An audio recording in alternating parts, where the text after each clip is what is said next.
Bueno, vamos a empezar. Yo creo que ya hemos dado un par de minutos ahí de cortesía. Buenos días, muchas gracias a todos por venir. Me alegra mucho ver gente tan diversa, gente del grado también, que eso está muy bien, eso demuestra que tenéis interés en estas cosas. Y hoy os voy a presentar a Natividad Aguilera. Ella hizo la carrera de Biología en la Universidad de Granada, ¿verdad? Luego hizo el máster de Conservación de la Biodiversidad o algo así en la Universidad Pablo de Olavide en Sevilla, y desde allí la captaron en la Universidad Miguel Hernández en el área de Ecología para hacer la tesis doctoral. Ella trabaja con servicios ecosistémicos o contribuciones para los... ahora lo va a explicar. Ahora nos va a explicar. De los carroñeros, que son los animales que comen carroña, animales muertos, y está haciendo, bueno, acabando la tesis, tan acabando que deposita la semana que viene, con lo cual le agradezco mucho que haya venido hoy aquí, dentro de todo el estrés de acabar la tesis y depositar y todo, con José Antonio Sánchez Zapata y con Marcos Moleón de la Universidad de Granada. Y bueno, muchísimas gracias por venir y ahí tienes a tu audiencia. Muchas gracias. Pues nada, a ti Esther por invitarme, porque además como me queda muy poquito, pues me sirve como de entrenamiento para recopilar todo, contarlo, ver qué tal se queda toda la historia contada, y si tenéis preguntas, sugerencias, alguna cosa que aún vea que se puede mejorar o que me recomendéis, pues todavía podré incorporarla, o sea que me viene perfecto. Así que bueno, pues bueno, mi tesis doctoral está centrada en las interacciones entre los seres humanos y los carroñeros, ¿no? Porque sobre todo durante los últimos años, el último siglo, ¿no?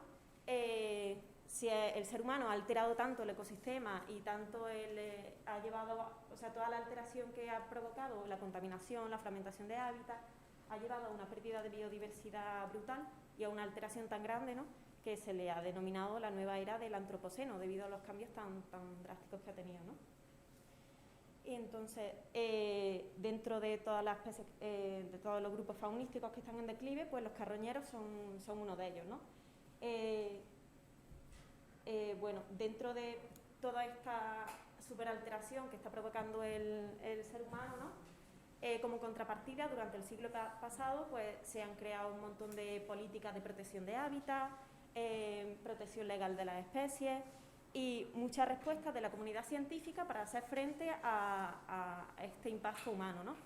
Y también en la comunidad científica surgió la necesidad de poner de manifiesto la dependencia del ser humano de los ecosistemas por tal de apoyar su conservación, ¿no? Y a lo largo del siglo pasado empezaron a surgir diferentes nomenclaturas para ligar esta dependencia humana de la naturaleza. Desde Servicio de la Naturaleza, que fue el primero, luego empezó a surgir el de Servicio Ecosistémico, pero no se hizo famoso hasta 2005, ¿no?, y que seguramente es lo que ahora mismo conoce la mayoría de la gente, ¿no?, el término de servicio ecosistémico, que son los bienes que el ser humano obtiene de la naturaleza. Sin embargo, en 2018 se planteó una nueva nomenclatura que se llamaba Contribuciones de la Naturaleza para las Personas, que incluía no solo los beneficios de la naturaleza, sino también los perjuicios, ¿no?, tanto los aspectos positivos como negativos que la naturaleza influenciaba, o sea, tenía un efecto en el ser humano y en su calidad de vida, ¿no? Este marco teórico, ¿no?, de relaciones humanos-naturaleza se dividía en 18 categorías y a su vez en 3 grandes grupos. El de las contribuciones de regulación, que son todos aquellos procesos de la naturaleza que mantienen una calidad de hábitat beneficiosa para que el ser humano desarrolle sus actividades, ¿no?, como la polinización, regulación de la calidad del aire, regulación del clima, etc. Las contribuciones materiales, que es la provisión de aquellos elementos tangibles que el ser humano aprovecha, ¿no?, provisión de alimentos, materias primas para desarrollar su actividad, ¿no? Y las contribuciones no materiales, que son aquellas que tienen un efecto en los aspectos físicos y psicológicos del bienestar humano y de las sociedades, ¿no? Como el aprendizaje, la inspiración, la experiencia física y psicológica derivada del contacto con la naturaleza, ¿no? Y el soporte de identidades, el apoyo de identidades. Bien, pues como hemos dicho, dentro de todos los grupos de fauna, los carroñeros pues, están también dentro de este declive de biodiversidad global, ¿no? Y de hecho, de los carroñeros obligados, de todos los buitres del mundo, 12 de ellos se encuentran en peligro de extinción. Aunque los carroñeros no son solamente los buitres, también un montón de más animales, ¿no? Que comen carroña de forma oportunista. Entonces, la comunidad de carroñeros, aparte de para estas aves que sí dependen de la carroña exclusivamente, también hay otras que aprovechan este recurso trófico en su dieta. Entonces, ¿qué comunidad de carroñeros tenemos en España? Tenemos presentes 4 de los buitres que hay en Europa. Por estudios previos se definió como la comunidad de carroñeros que hay en España, de estos 4 buitres, 6 rapaces, principalmente 6 rapaces son los que consumen carroña, aunque la mayoría puede explotar este recurso, aunque más esporádicamente, ¿no? 9 mamíferos principales y los córvidos, ¿no? Y en España tenemos casi el 90% de las poblaciones de buitres europeas. Entonces hay como una gran responsabilidad, ¿no? de conservar estos animales y a su vez es una oportunidad fabulosa para aquí en España a poder llevar a cabo estos estudios de relación entre el ser humano y este grupo de fauna, ¿no? Bien, las especies carroñeras están ligadas directamente a la disponibilidad de carroña en ambientes naturales, y en los ambientes humanizados esa carroña proviene sobre todo de los restos ganaderos. Sin embargo, en España, en los últimos años, está habiendo un cambio drástico en la producción ganadera y este último mes se puso así bastante de moda, ¿no? Con el tema de las macrogranjas. La ganadería extensiva está yendo al declive desde hace mucho tiempo y sobre todo la ganadería trashumante, ¿no? Que desde mediados del siglo XVIII, que fue cuando tuvo su apogeo, ha llevado a un declive drástico que está casi a punto de que esta actividad ya no se lleve a cabo, ¿no? Y con ella también el resto de ganaderías extensivas que están dejando de ser menos rentables frente a las macrogranjas intensivas, ¿no? Con todos los impactos que suponen en el medio y que también repercuten en la fauna de especies carroñeras.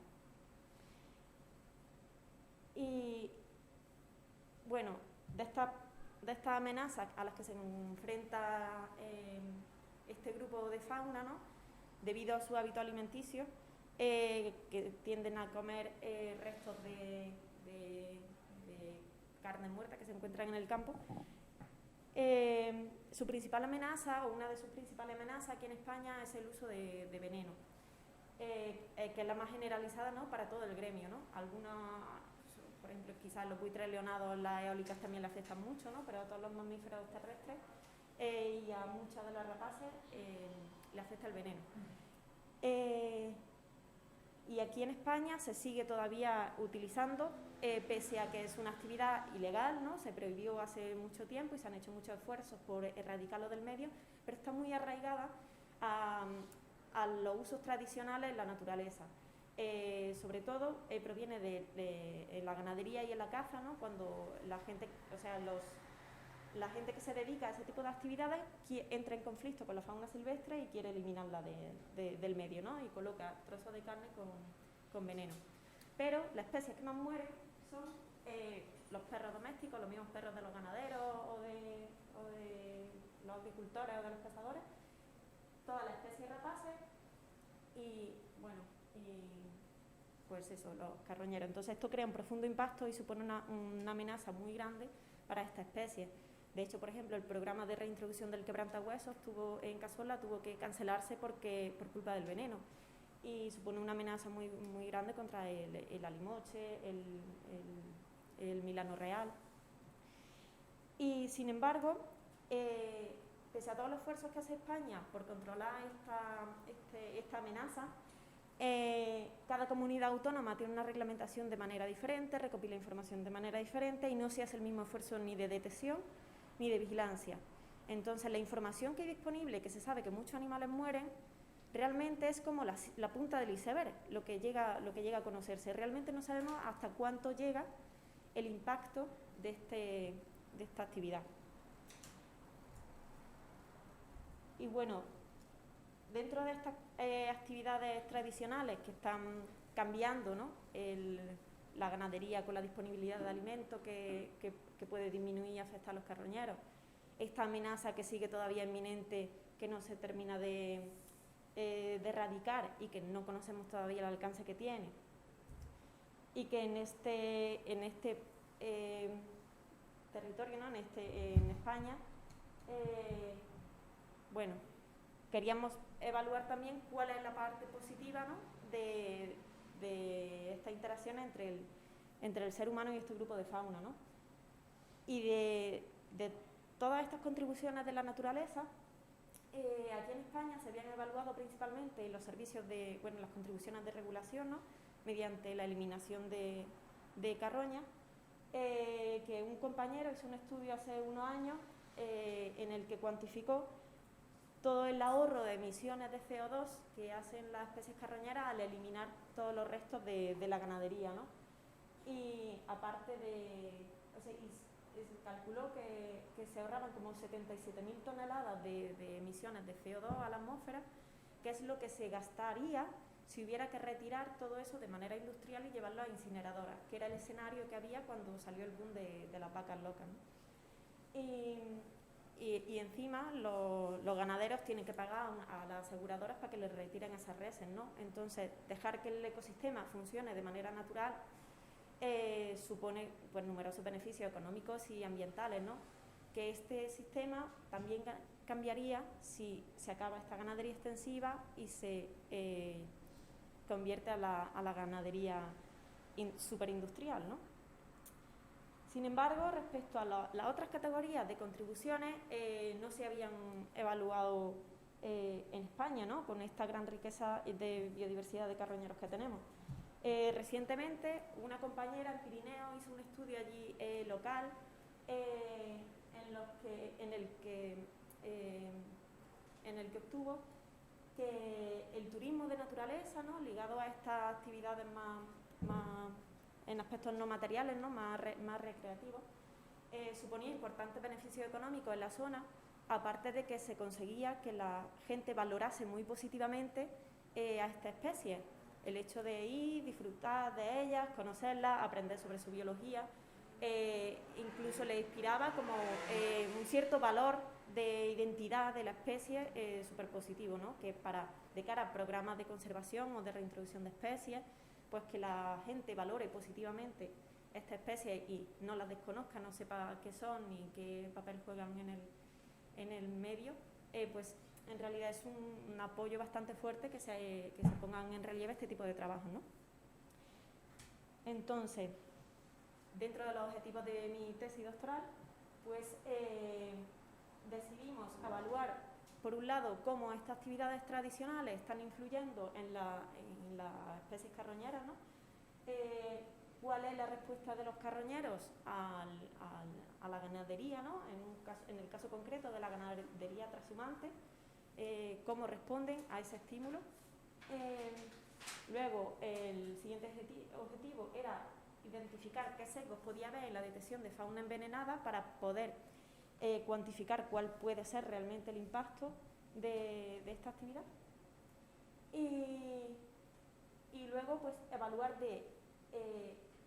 el desarrollo o la actividad la presencia de los carroñeros, qué beneficios son revertidos a la sociedad, ¿no?, dentro del marco de las contribuciones de la naturaleza. Bien, pues os voy a contar brevemente cómo se desarrolla cada capítulo y su resultado. En este primero, en el que quisimos ver, pues ya el objetivo más concreto era cuál es el uso del espacio por parte de las aves carroñeras en relación a los cambios en la ganadería trashumante. Y lo planteamos desde dos puntos de vista, desde a nivel de paisaje, y a nivel individual. Pues para evaluar esta respuesta a nivel de paisaje nos fuimos a una zona del Parque Natural de la Sierra de Cazorla, Segura y Las Villas, donde aún se mantiene esta actividad de ganadería trashumante, donde en los meses de verano se reúnen allí hasta 35.000 cabezas de ganado y en invierno se van y se reparten por la zona de Sierra Morena. Pues diseñamos transectos para medir la cantidad, cómo oscilaba la cantidad de ungulados, tanto domésticos como silvestres, y puntos de observación de rapaces, para ver cómo cambiaba la comunidad de especies carroñeras. Y además marcamos 30 buitres leonados con emisores GPS. ¿Sabéis? Los buitres leonados es como el carroñero más eficiente, ¿no? Es el más numeroso y también el que pues al final consume la carroña del medio mucho más rápido. Y estuvimos siguiendo estos animales durante 4 años. Entonces también dividimos todos sus puntos GPS en la estación con ganado y en estación sin ganado y comprobamos a ver cómo se movían dependiendo de la estación. Bien, pues mediante los censos de campo obtuvimos que en verano, en la época ganadera, había un incremento bastante significativo en la abundancia de carroñeros obligados. Los carroñeros facultativos, sin embargo, no. Y los ungulados silvestres se mantuvieron a lo largo del año en los mismos niveles, ¿no? Y bueno, y estos cambios, los análisis estadísticos descartaron otras variables y la variable que más peso tuvo fue la estación, ¿no? O sea, la estación era lo que condicionaba esta variación en la abundancia de especies carroñeras. ¿Y qué nos develaron los emisores GPS? Pues casi todos los individuos incrementaron su tasa de visita a ese área de estudio en la estación en la que estaba presente el ganado, ¿no? Y prácticamente toda esta variación se debió a la estación.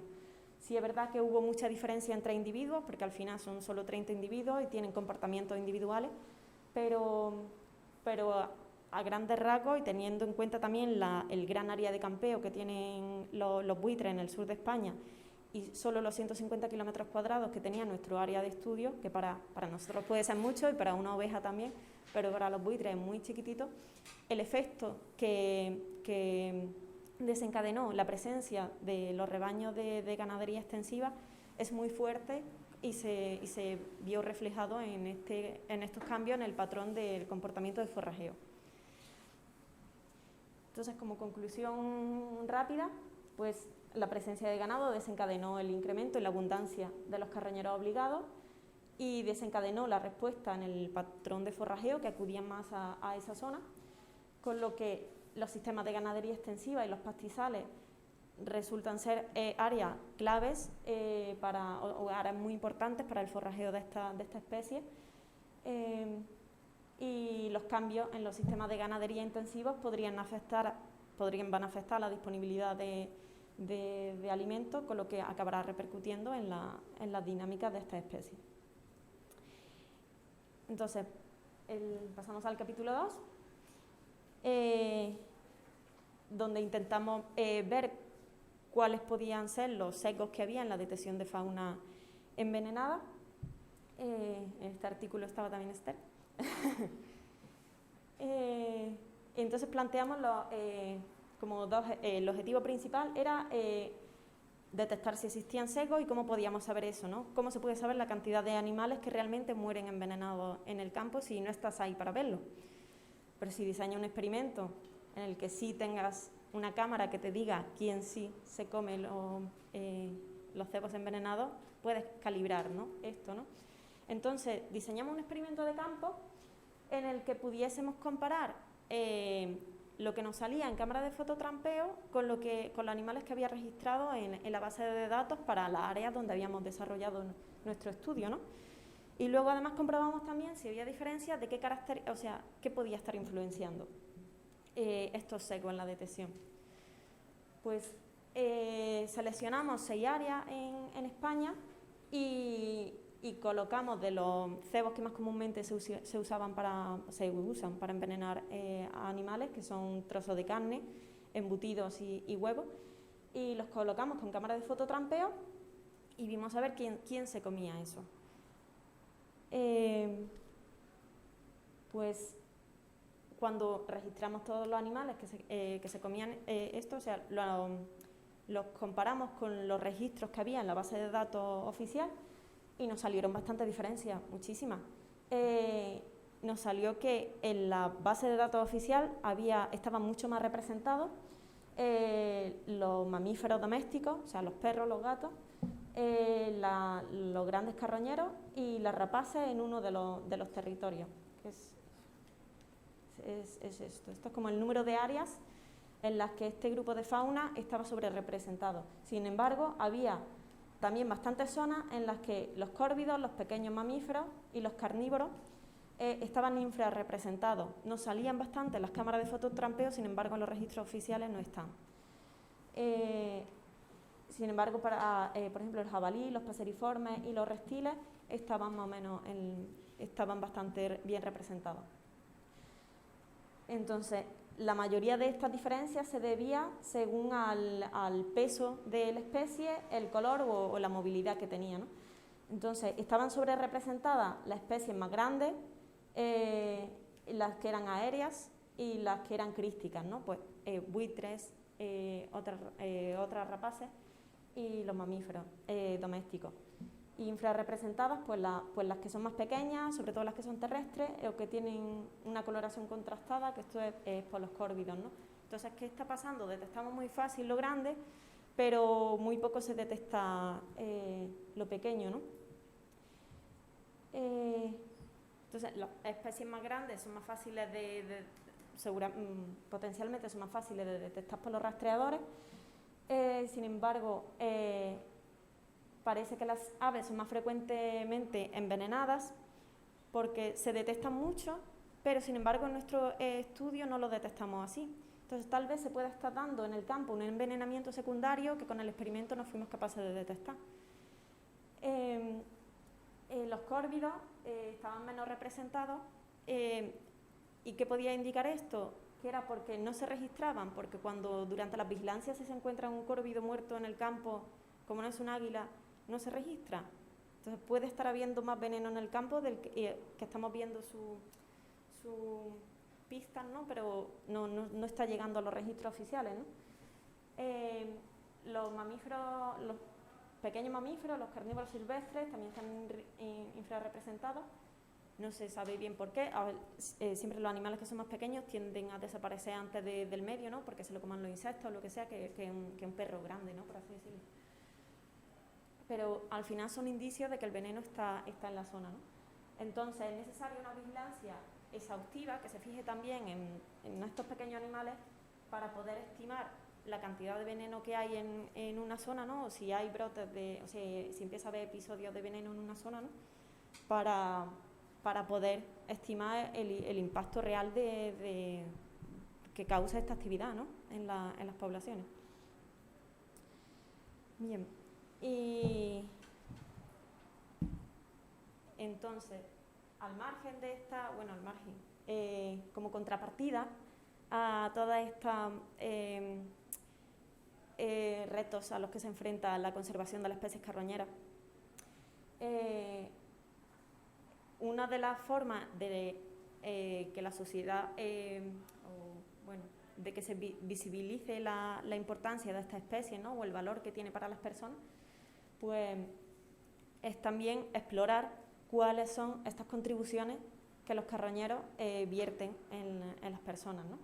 Entonces, como en España no se habían hecho estudios en el aspecto de las contribuciones no materiales, planteamos este trabajo en el que queríamos evaluar cuál era el papel de esta especie en la provisión de las contribuciones no materiales, que son en la experiencia física y psicológicas, en el aprendizaje e inspiración y en el soporte de identidades o base para la construcción de identidades, ¿no?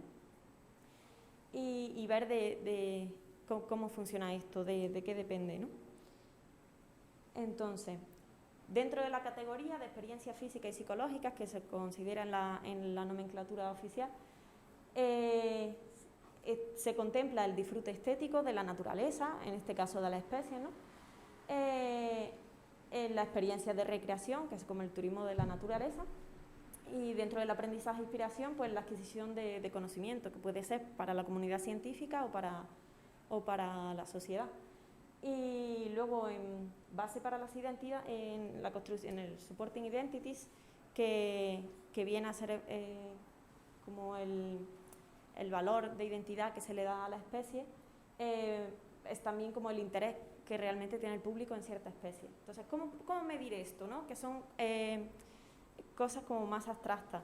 Entonces, buscamos en la bibliografía distintos indicadores que se habían utilizado de forma independiente para explorar esta relación entre el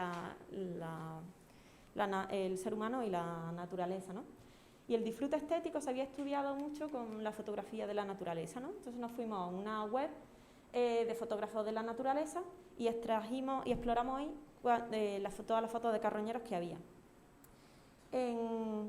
Para ver qué experiencias de recreación, qué experiencias turísticas había relacionadas con este grupo de fauna, hicimos una búsqueda sistematizada en Google para ver cuántas empresas de turismo ofertaban tours relacionados con esta especie. Para ver qué representación tenía este grupo de fauna en la adquisición del conocimiento, exploramos la presencia de este grupo de fauna en la revista Quercus, que nos indicaba cuál era la adquisición de conocimiento que tenía la sociedad sobre esta especie en la revista más famosa de divulgación en España. Y respecto a la adquisición de conocimiento por parte de la comunidad científica, exploramos la plataforma GBIF, que es una plataforma que recopila todos los registros de biodiversidad, y buscamos qué registro había de esta especie y de qué especie había más, de qué especie había menos. Y también hicimos una búsqueda sistematizada en la Web of Science para ver qué se estudiaba de esta especie, ¿no? Cuáles eran las más representativas. Y para la última categoría buscamos el indicador de explorar cuál era el interés del público en esta especie mediante la herramienta Google Trends, a Google Trends, si le pones un topic, te dice cuál es la tendencia de búsqueda de ese topic, ¿no? Y buscamos ahí cuánto buscaba la gente en Internet a nuestro grupo de especies carroñeras. Medimos diferentes indicadores dentro de cada una de esta fuente de información y sacamos unos índices que nos pudieran permitir, unos índices estandarizados de 0 a 1 que nos permitiesen compararlo. Bien, pues esto es más o menos un resumen de la prevalencia de cada especie dentro de cada uno de los indicadores, y el que se llevó la palma fue el lobo, que destacó en 3 de los indicadores: en el turismo, en la divulgación, en la revista de divulgación y en las búsquedas por internet. Es la especie que más interés despertó. Sin embargo, en la fotografía, la jineta, que es un animal muy atractivo, destacó bastante. Y en GBIF, el buitre leonado, que bueno, es una especie muy abundante, ¿no? Y en los artículos científicos, sobre todo, estaban relacionados con mamíferos, y el jabalí fue el que destacó. Bien, no hubo... El grupo taxonómico no nos reveló ningún patrón, entonces hicimos un análisis de correspondencia canónico en el que metimos todos los indicadores de la especie y sus características físicas. Y el análisis de correspondencia canónico sí nos separó 4 grandes grupos. Uno de ellos, el primero, era como de las especies comunes, ¿no? Donde estaban pues, buitres, rapaces abundantes, y los córvidos y mamíferos. Y estas especies estuvieron relacionadas con los índices de fotografía y con los índices de observación, que realmente las especies más comunes son más fáciles de fotografiar y son más fáciles de registrar en aplicaciones de biodiversidad. Otro grupo, el de las especies emblemáticas, especies amenazadas, de gran tamaño, con gran home range y con número poblacional reducido, como el lobo, el oso o el águila imperial, eran los que más presencia tuvieron en el turismo, o sea, como los que más destacaron en el turismo de naturaleza, en las actividades de recreación y en la divulgación, ¿no? Todas las noticias de divulgación de la naturaleza, que al final es como lo que le llama a la gente, al público le llama la atención. Sin embargo, en Google Trends, la gente, que es un poco lo que revela el interés del público, ¿no? ¿Qué le interesa al público? Ahí destacó el jabalí y el oso, el jabalí y el lobo, solo que el lobo pesó más en el turismo. Y realmente estas son especies que tienen un doble rol dual. Por un lado, son atractivas, tienen actividades como positivas, porque el jabalí es una especie cinegética y el lobo tiene mucho atractivo, pero a su vez son especies que causan como detrimentos, ¿no? Son especies conflictivas. El jabalí genera muchos daños, transmisión de enfermedades y el lobo, pues bueno, siempre hay mucha política a su alrededor, tanto positiva como negativa, y fueron las especies que más pesaron en el interés del público. Al final le interesaban más estas especies que podían tener tanto aspectos positivos como negativos. Y los mesocarnívoros solo estuvieron presentes en la comunidad científica, ¿no? Por así decirlo. Bueno, entonces, creo que más o menos he comentado estas conclusiones, ¿no? O sea, encontramos también que varios de estos índices al final estaban entrelazados, ¿no? Al final parte de la contribución al conocimiento que genera GBIF sobre ese conocimiento de biodiversidad estaba muy relacionado con el disfrute estético. Y el turismo también está relacionado con parte de divulgación, conocimiento científico. Entonces, estas categorías entrelazadas, que además hay especies que según pueden estar en una categoría o en otra, estas interconexiones se contemplaban también dentro del marco teórico de las contribuciones de la naturaleza, que por ejemplo el anterior de servicios ecosistémicos no lo consideraba así, ¿no? Entonces, la aplicación de esta nueva terminología con distintos indicadores al final permite revelar mucho mejor cómo son estas interconexiones entre el ser humano y la fauna, ¿no? O la naturaleza en general. Bien, y para ya cerrar, queríamos saber, bueno, y estas contribuciones, esta relación, ¿dónde se da? ¿Cuáles son los patrones que condicionan esta conexión entre el ser humano y la fauna? Y en este último trabajo lo que hicimos fue cartografiar parte de esa información, ponerla sobre un mapa. De todas las categorías que habíamos analizado en el trabajo anterior, no todas eran tan fácilmente cartografiables en un mapa.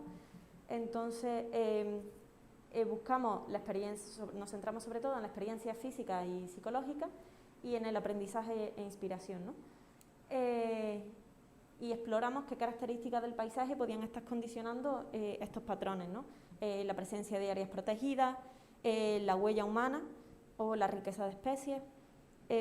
Podrían dar algunas pistas de cómo son estos patrones que influyen en esta conexión humano-naturaleza. Bien, ¿cómo lo medimos? Seleccionamos los 3 indicadores que sí se podían georreferenciar y lo pasamos a cuadrículas de 10×10, junto a todas las variables ambientales, ¿no? Después, presencia de parques, human footprint y riqueza de especies.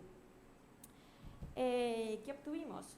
Pues las fotografías estaban más o menos distribuidas por la península, pero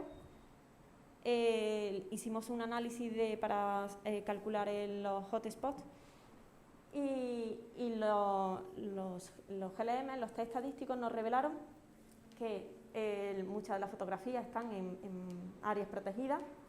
Sin embargo, mayor cantidad de fotografías está relacionada con un mayor índice de human footprint, lo que al final significa una mayor antropización o una mayor accesibilidad humana o sea, donde hay más fotos es porque también hay más humanos, hay más accesibilidad humana, hay más impacto humano, ¿no? Pero también está ligada a la riqueza de especies.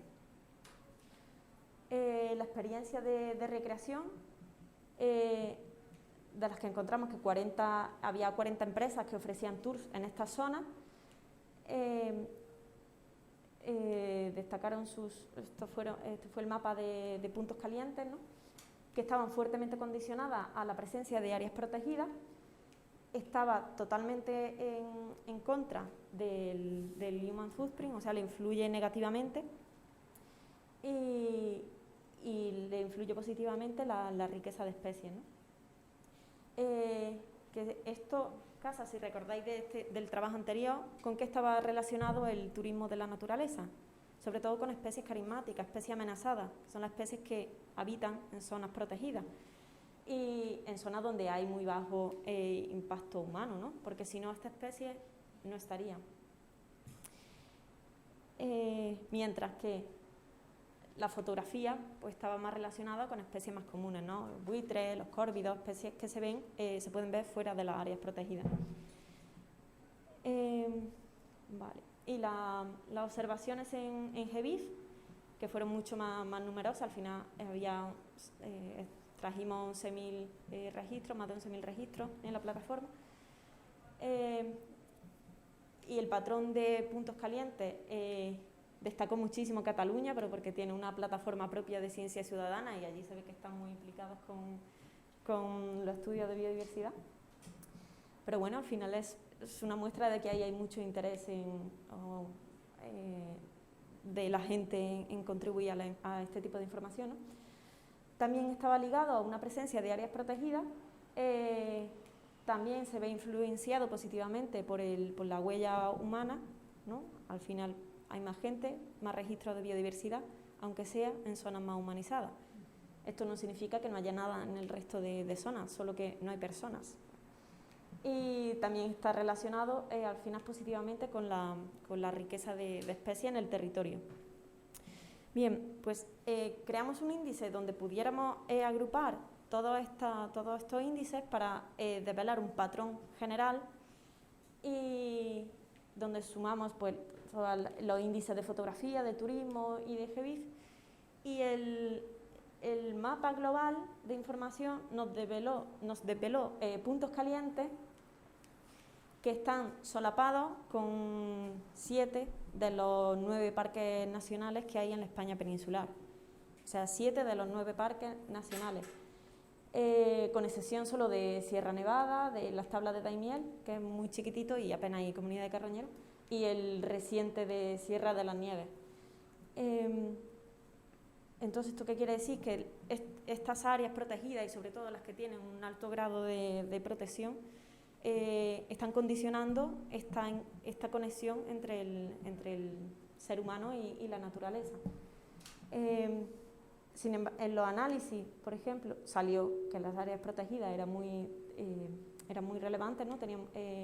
Eran claves para que se dieran estas contribuciones. Sin embargo, el efecto del human footprint aquí se anuló, ya que en unos índices era positivo y en otros índices era negativo, pues en el índice global se anuló, no se vio reflejado. O sea, gracias a que utilizamos diferentes indicadores pudimos un poco afinar en cómo funcionaba cada uno. Y bueno, si todos están relacionados positivamente con la riqueza de especies. Entonces, ¿qué conclusiones así generales? Pues las áreas protegidas y sobre todo los parques nacionales son clave en esta conexión. Las áreas con mayor riqueza de especies están relacionadas con mayores índices de provisión de contribuciones no materiales. La fotografía de la naturaleza y los registros de biodiversidad se desarrollan en ambientes más humanizados. Pero ya que todo está muy influenciado, usted está muy influenciado, sí, es muy determinante las áreas protegidas, es necesario que haya un manejo sostenible de estas zonas, ¿no? Para que se sigan manteniendo la provisión de estas contribuciones, ¿no? Y que al final la accesibilidad humana o el impacto humano en estas zonas no acabe repercutiendo negativamente en la fauna silvestre, ¿no? Y al final acabemos extinguiendo este tipo de actividades que reportan un bien al desarrollo de nuestras sociedades, ¿no? Bien, entonces como conclusiones generales de estos temas, pues la ganadería extensiva, pese a que está en declive y está sufriendo un fuerte cambio, ¿no?, en su sistema, tiene un efecto en los patrones de forrajeo de las aves carroñeras, un efecto positivo, ¿no? Porque está relacionado con la provisión de alimentos. Y el veneno que está ligado a estas actividades tradicionales supone una amenaza, ¿no? Y su impacto es mayor que el que se conoce actualmente, con lo que es necesario revisar esto. Los efectos que tiene la actividad humana en los carroñeros pueden condicionar la contribución la provisión de contribuciones que son beneficiosas para el ser humano, y esta provisión de contribuciones no materiales está relacionada con las características de las especies y también con las características del territorio, ¿no?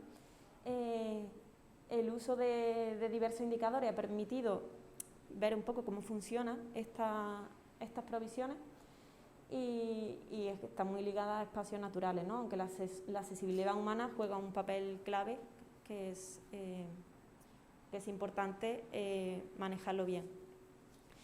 Y bueno, más o menos esto sería un poco todo.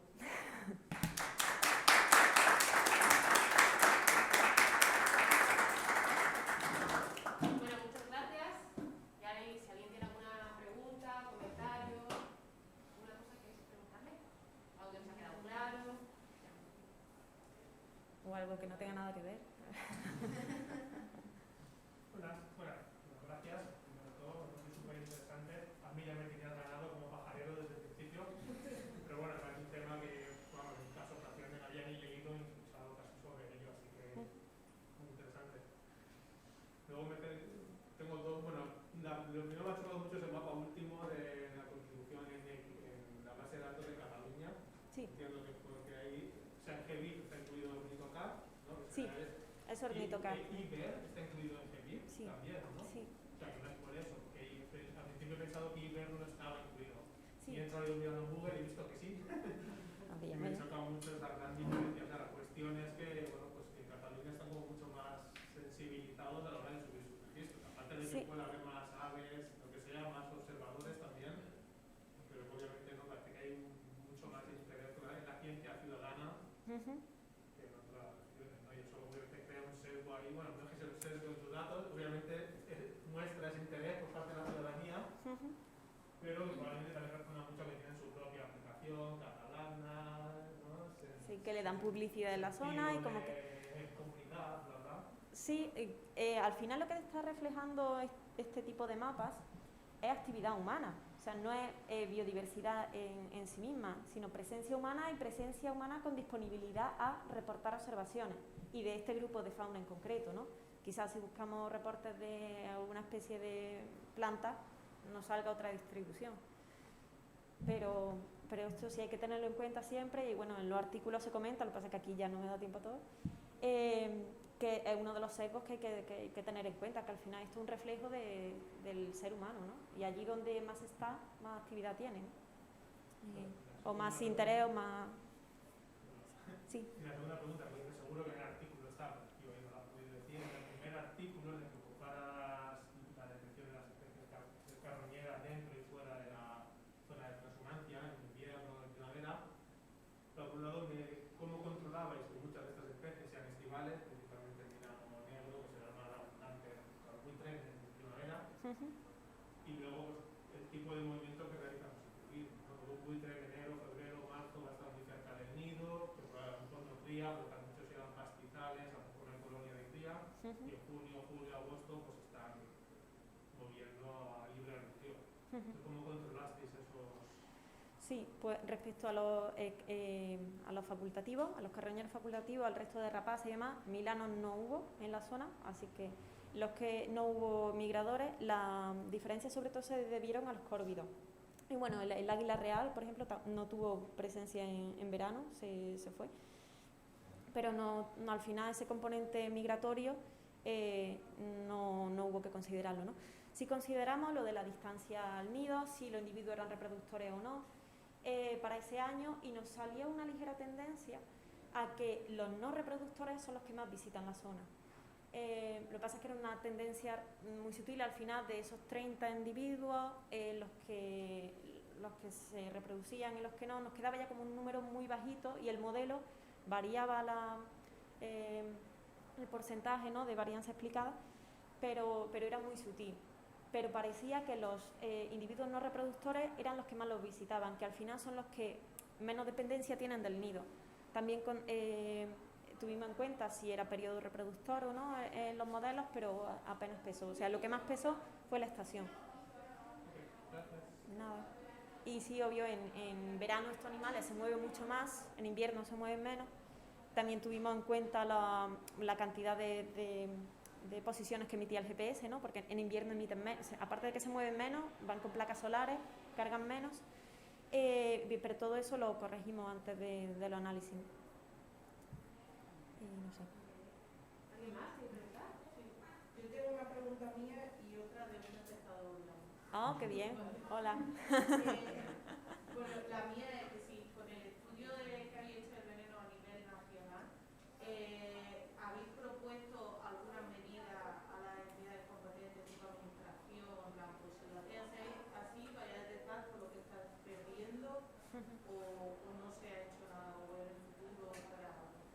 Bueno, las recomendaciones que hicimos en el trabajo iban enfocadas sobre todo a que se usase en perros en la detección, ¿no? Porque ya ahí no influye tanto el sesgo de la persona, que te puede pasar desapercibido un animal que esté muerto en un arbusto. Un perro eso lo detecta, ¿no? Las patrullas caninas se ha visto que son súper importantes en la detección, ¿no? En Andalucía se usa y por eso no es que haya tanto veneno en Andalucía, es que se hace un esfuerzo muy grande por detectarlo, ¿no? Y bueno, y que se presten atención a otros animales pequeños que puedan aparecer muertos. Pero sobre todo eso, que se sistematice. También ahora ha salido recientemente, ya va a haber una unidad de coordinación a nivel nacional, ¿no? Que hasta ahora no la había y cada comunidad hacía lo que quería. Y al final, claro, se te escapan muchas cosas y o sea, que no puedes cuantificar realmente cuál es el impacto de esta actividad, ¿no? Entonces, poco a poco se va mejorando y nuestras recomendaciones de este trabajo eran eso, que se coordinase la información de una forma más eficiente y que en campo, pues eso, perros y prestar atención a los detalles pequeños. Vale. Y ahora la pregunta de online es que si se ha visto relación entre la presencia de muladares y la presencia de buitres, que si los buitres comen solo en los muladares o también alrededor. Y luego pone su caso que es que ha puesto 10 carroñas grandes de miel en la fornolla, pero en Mariola hay un muladar y entonces no se están afectando, o sea, no vienen más.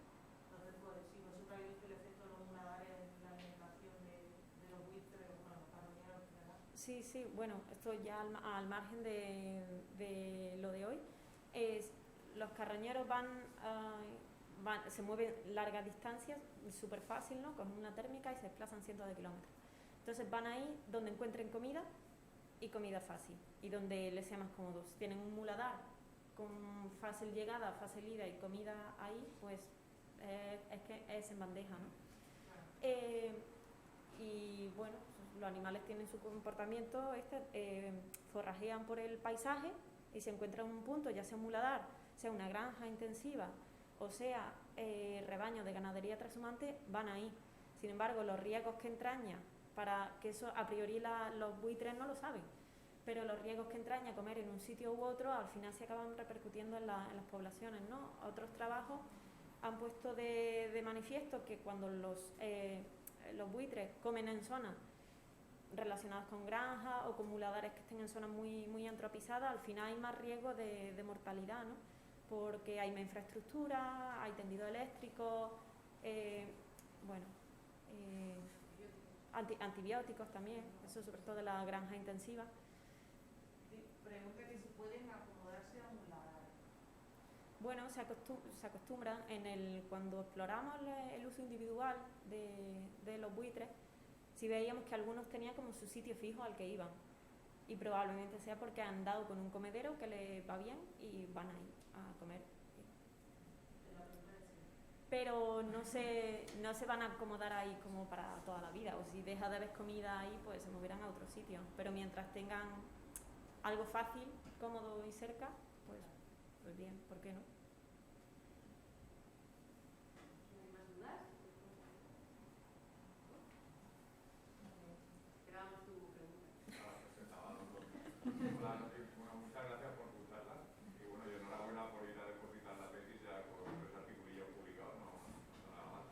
Me ha gustado mucho todos los capítulos, pero me he fijado más el de bueno, servicios ecosistémicos o ecosistémicos o como lo quieras llamar. Sí. Y me preguntaba si habéis hecho un análisis de la dinámica temporal, sobre todo pre y post pandemia, con este experimento global que se ha hecho sin control. Si la gente mira más a este tipo de servicios después de que antes de, y si lo habéis comparado con los servicios ecosistémicos no monetarios que proveen otros componentes de la naturaleza, como pueden ser plantas, mariposas, etc. O si sabes, ha gustado, pues. Vale. Respecto a lo de la pandemia, no, aún no, pero por cositas que he ido leyendo por ahí, pues parece que la gente ha valorado mucho esta conexión con la naturaleza después de haber estado encerrado, ¿no? Y querer estar en sitios más abiertos, más verdes y demás. Pero nosotros no hemos hecho ningún trabajo en ese sentido aún. Y luego lo de compararlo con otros grupos de fauna, sí resultaría muy interesante. Hay muchos trabajos por ahí de otros grupos de fauna que se han evaluado. Hace poco leí uno que era respecto a de los mamíferos.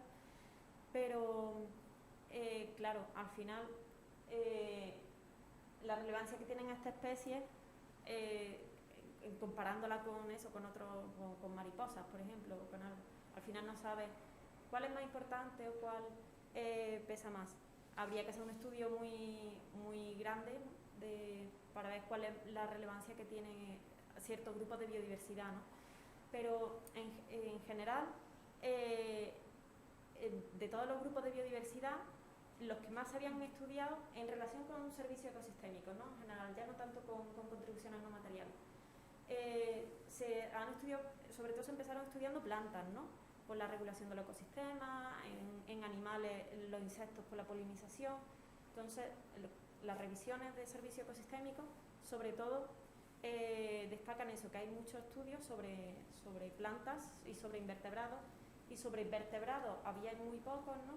Y ya dentro de los grupos de vertebrados, pues aves en general sí, hay muchas cositas por el tema del turismo ornitológico y demás, pero bueno, con carroñeros no había nada, y ya que aquí hay tantos y hay unas poblaciones tan importantes, pues por eso decidimos hacerlo. Espero haber contestado tu pregunta.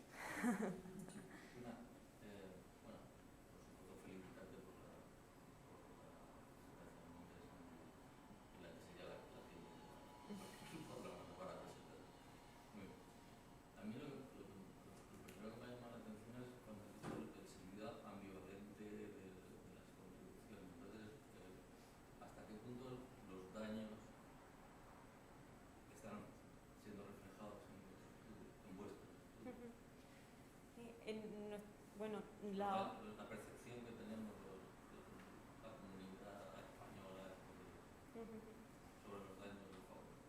Sí. Bueno, respecto a carroñeros o en general. En general, bueno, sí, claro, sobre todo han aparecido las especies ya más sí, actuales. Sí, bueno, sí, aquí ha aparecido esto, pero esta terminología que sí contempla estas dos opciones. Sí se han hecho algunas revisiones, ¿no? En las que se han contemplado y se ha explorado cuáles son estas contribuciones negativas, que son como los detrimentos, no solo los beneficios, sino los detrimentos que causa. Y sí hay muchos trabajos, no tanto que le hayan puesto sobre todo han sido revisiones científicas, ¿no? Donde han compilado que se ha puesto de manifiesto, ¿no? Por ejemplo, recientemente un compañero ha sacado uno de ungulados silvestres, y pues toda esta parte negativa de conflicto, ¿no? De transmisión de enfermedades, accidentes y demás, sí se puso de manifiesto, ¿no? Frente a todos los aspectos positivos que tenían que ver con ese grupo de fauna, ¿no? Con mamíferos me parece que también se ha hecho algo, ¿no? Y con carroñeros hay algunos, o sea, no compilados dentro de este marco, pero sí hay trabajos que contemplan pues, esta parte negativa, ¿no? Las percepciones negativas de los falsos ataques que puede haber al ganado y demás. O sea, estudios así dentro de este marco de servicio ecosistémico, como tal, no sé si desconozco si se han etiquetado así, pero sí que los hay trabajos que evalúan eso. Sí. Y dentro de lo que estáis presentando vosotros, los resultados también Claro, Por eso digo que en la búsqueda de las tendencias, habéis hecho búsquedas o sea, se puede distinguir entre los buscadores, entre los grupos de buscadores, si hay buscadores ganaderos, naturalistas y demás, pues, haciendo combinaciones de tópicos.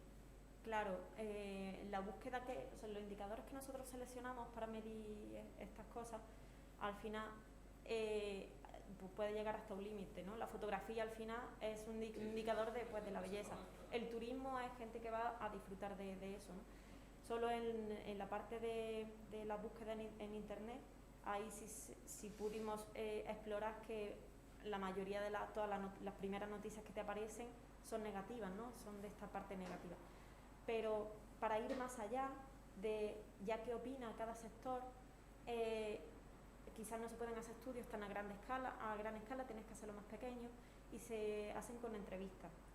Entonces, dentro de nuestro grupo se han diseñado, o sea, se han realizado entrevistas a distintos colectivos, a ganaderos, para ver la percepción que tienen sobre esta especie, y ahí sí te desvelan que, por ejemplo, los buitres están muy bien valorados, ¿no? Por el consumo de carroña, pero, por ejemplo, los córvidos no suelen gustar nada, por las leyendas que hay que perjudican al ganado, los mamíferos carroñeros tampoco, por los ataques que puede haber, y esos son muy, muy mal valorados, ¿no? Y bueno, ahora estamos planteando un trabajo para hacerle esas mismas preguntas que le hemos hecho a estos colectivos que están más relacionados con la naturaleza y con las funciones de regulación también. Queremos hacer esas mismas preguntas al colectivo de gente que disfruta de la naturaleza, ¿no? Que eso es lo que vamos mañana a Extremadura. Claro, las partes negativas de los demás. Claro, pero eso ya hay como que degranarlo en diferentes trabajos y ya tiene que ser con entrevistas de persona a persona. Eso ya buscar indicadores en plataformas disponibles, ¿no? Que al final hicimos una búsqueda en internet para poder abarcar todo el territorio, es más complicado. Entonces ya tienes que ir a cosas más finas, pero sí, se puede hacer eso. La entrevista es la clave. Si necesitáis ayuda para la entrevista en Extremadura, ¿qué? Pues nos vamos mañana a las 8, así que si te quieres un hueco en el coche.